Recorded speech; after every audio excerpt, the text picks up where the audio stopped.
আসসালামু আলাইকুম ওয়া রাহমাতুল্লাহি ওয়া বারাকাতুহু। প্রিয় দর্শক, বাংলাদেশের পররাষ্ট্র মন্ত্রণালয়ের একটি গুরুত্বপূর্ণ নোটিশ বাংলাদেশ হাই কমিশন রাষ্ট্রদূত ৫ জনকে একসাথে বাংলাদেশে ফেরত যাওয়ার নির্দেশ দিয়েছে।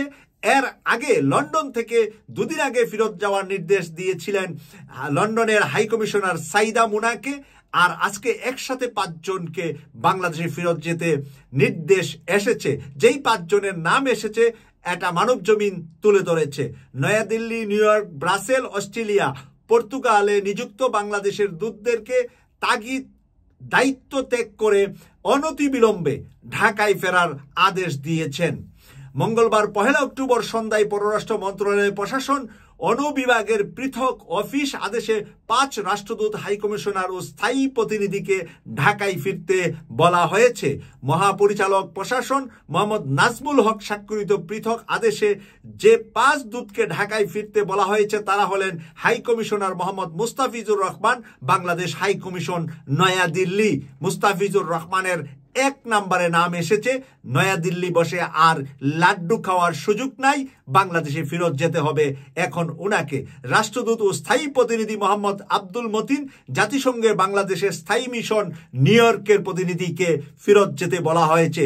সবগুলা শক্তিশালী জায়গা একসাথে হাত দিয়েছে সরকার।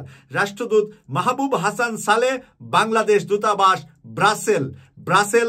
আমরা জানি যে ব্রাসেলে কিছু বাংলাদেশের কুলাঙ্গারা এসে পালিয়েছে বলে আমরা শুনেছি, আর যেই ব্রাসেল থেকেই সাইদির রায় লেখা হয়েছিল, তাই ব্রাসেলটা খুবই গুরুত্বপূর্ণ যে ব্রাসেল থেকে তার রাষ্ট্রদূতকে ফেরত নিচ্ছেন বাংলাদেশ সরকার।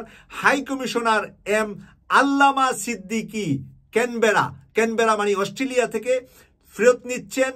আল্লামা তার নামের সাথে টাইটেল আছে, আমি জানি না এটা কোন আল্লামা। এই আল্লামা তো শুধুমাত্র দেশে ছিলেন আল্লামা সাইদি, এবার দেখলাম আল্লামা সিদ্দিকী ক্যানবেরা থেকে তাকে ফেরত নেওয়া হচ্ছে। এরপরে দেখছি রাষ্ট্রদূত রেজিনা আহমেদ, বাংলাদেশ দূতাবাস লিসবন, পর্তুগালের রাজধানী লিসবন থেকে রেজিনা আহমেদ একজন নারী, তাকে নেওয়া হচ্ছে। প্রায় অভিন্ন ভাষায় জারি করা অফিস আদেশে দূতদেরকে দেশের উদ্দেশ্য করে বলা হয়, আপনাদের সদর দপ্তর পররাষ্ট্র মন্ত্রণালয়ে ঢাকায় বদলির সিদ্ধান্ত গৃহীত হয়েছে।